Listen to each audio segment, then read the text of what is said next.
Hello students, welcome back to study at home. तो ये video आप लोगों के ESO 15 के इम्पोर्टेंट प्रश्न के लिए है। इनमें मैं आप लोगों को सारे प्रश्न बता दूंगी जो कि आपके एग्जाम के लिए हेल्पफुल हो सकते हैं। अगर आप इनका आंसर अगर इनके प्रिपेयर कर लोगे तो आपका एग्जाम अच्छा हो जाएगा। और इनके आंसर मैं आप लोगों के साथ शेयर कर दूंगी। और इसके अलावा भी जो प्रीवियस ईयर के कोई भी क्वेश्चन पेपर आप लोगों के पास अवेलेबल हो तो उनमें जो प्रश्न इनके अलावा जो है अगर आप लोग तैयार कर पाओ तो वो भी तैयार कर लीजिएगा, क्योंकि बहुत सारे प्रश्न ऐसे हैं कि जो इसके अंदर इम्पोर्टेंट मतलब ज़्यादा रिपीट नहीं हुए, लेकिन हो सकता है क्या पता वो ही आ जाए। तो 2-4 प्रश्न इसके अलावा भी एक्स्ट्रा प्लीज़ प्रिपेयर कर लीजिएगा। जैसे कि ESO जो 16 का आज आपका पेपर है तो उसके लिए मैंने जितना हो सकता था करवाया, लेकिन काफ़ी प्रश्न ऐसे हैं कि जो इम्पोर्टेंट हैं, जो आ सकते हैं आएंगे, लेकिन वो मैं नहीं करवा पाई, टाइम की थोड़ी सी कमी थी। लेकिन इसमें मैं कोशिश करूंगी जो मैं बता रही हूँ उनके मैं आप लोगों के साथ शेयर करूंगी। बाकी और कुछ अगर आप लोगों को इम्पोर्टेंट लगे तो प्रीवियस ईयर के जो पेपर है उसमें से आप देख लीजिएगा। तो इसमें पहला प्रश्न है जो कई बार रिपीट हुआ है, जादू धर्म विज्ञान में अंतर क्या है या फिर क्या है ये पूछ सकते हैं। यानी कि शब्दों का थोड़ा बहुत हेर फेर करके उसी प्रश्न का पूछ लिया जाता है। एक प्रश्न जो 100 शब्दों में तो थोड़ा सा अलग तरीके से पूछ लेंगे, उससे अगर आपको 200 शब्दों में लिखना है, 250 शब्दों में लिखना है तो उसको थोड़ा अलग तरीके से वो लोग बोल देते हैं कि इस तरह से लिखिए। वीरशैववाद क्या है, परिभाषा पूछ सकते हैं इसकी, या फिर ये पूछ सकते हैं वीरशैववाद की सामाजिक सांस्कृतिक पृष्ठभूमि बताइए। तो ये भी 2-3 तरीके से आ सकता है। या सीधा पूछ सकते हैं कि वीरशैववाद क्या है, तो ये आपका जो 100 जो वर्ड्स का आपका प्रश्न होता है उसमें पूछ सकते हैं कि वह वीरशैववाद क्या है। नेक्स्ट है धर्म व अर्थव्यवस्था के बीच संबंध बताना है, या ऐसे पूछ सकते हैं कि धर्म व आर्थिक व्यवस्था है उसके बीच। आर्थिक व्यवस्था और अर्थव्यवस्था दोनों एक ही चीज है तो दोनों का आंसर सेम रहेगा। धार्मिक बहुलवाद क्या है, ये एक प्रश्न पूछ सकते हैं। छोटा पूछेंगे तो आपको धार्मिक बहुलवाद पूछ सकते हैं, या फिर पूछ सकते हैं कि तथ्य व मूल्य के रूप में धार्मिक बहुलवाद के बारे में बताइए, या तथ्य व मूल्य के रूप में जो धार्मिक बहुलवाद है उसकी चर्चा कीजिए।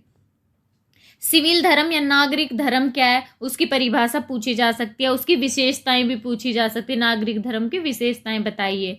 धर्मनिरपेक्षता क्या है अलग पूछा जा सकता है। लौकिकीकरण क्या है अलग पूछा जा सकता है। और थोड़ा जैसे अगर ये 100 नंबर का जो 100 शब्दों में पूछेंगे तो अलग से पूछ सकते हैं कि धर्मनिरपेक्षता को परिभाषित कीजिए, लौकिकीकरण को परिभाषित कीजिए। और 250 शब्दों में पूछ सकते हैं कि धर्मनिरपेक्षता लौकिकीकरण को परिभाषित कीजिए व इनके मध्य संबंधों की चर्चा कीजिए।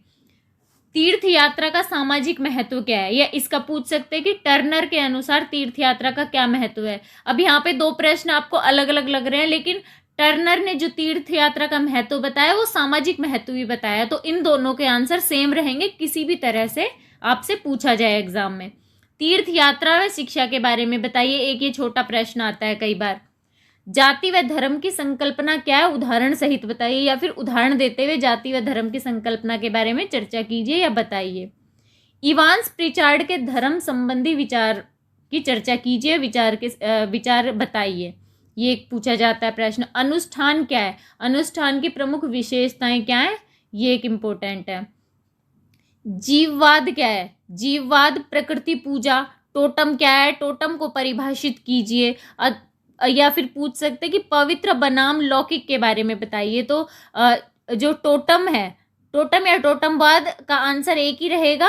और जो ये पूछा जाए कि पवित्र बनाम लौकिक के बारे में बताइए, तो ये भी टोटमवाद के अंतर्गत ही दुर्खिम ने इसकी परिभाषा दी थी। पवित्र बनाम लौकिक के बारे में दुर्खिम ने बताया था, वो टोटमवाद के अंतर्गत ही आता है। तो इसका आंसर मैं आप लोगों को करवा दूंगी।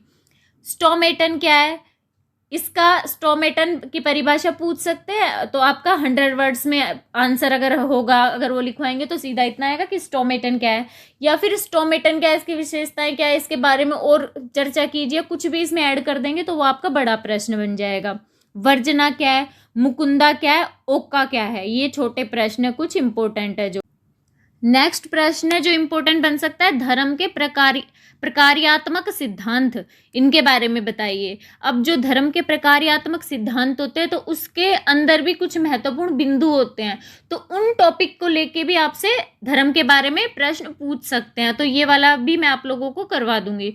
राजनीति व धर्म के बारे में बताइए, कोरकुआ जो समाज है उसके मृत्यु संबंधी अनुष्ठान के बारे में बताइए। तो ये कुछ प्रश्न है जो आपके ESO 15 का जो एग्जाम होगा उसके लिए इम्पोर्टेंट हो सकते हैं। और इनके अलावा जैसे कि व्यक्ति विशेष के संबंध में विवाह व जो विवाह संबंधी अनुष्ठान होता है, जन्म व विवाह संबंधी अनुष्ठान, उसके बारे में चर्चा कीजिए। तो ये भी एक प्रश्न है जो पूछा गया, मैंने इसमें नहीं लिखा, तो वो भी आप लोग लिख लीजिएगा और उसका आंसर आप लोग अपनी बुक में से देख लीजिएगा। तो चलिए नेक्स्ट वीडियो में मैं आप लोगों के साथ इन प्रश्नों के उत्तर शेयर करूंगी। बाकी एक वीडियो मैंने डाल भी रखा है जिसमें शायद मैंने 1 या 2 प्रश्नों के आंसर करवा रखे हैं, जिसका लिंक मैं आप लोगों को डिस्क्रिप्शन बॉक्स में दे दूंगी, तो प्लीज़ उसमें से चेकआउट कर लीजिएगा।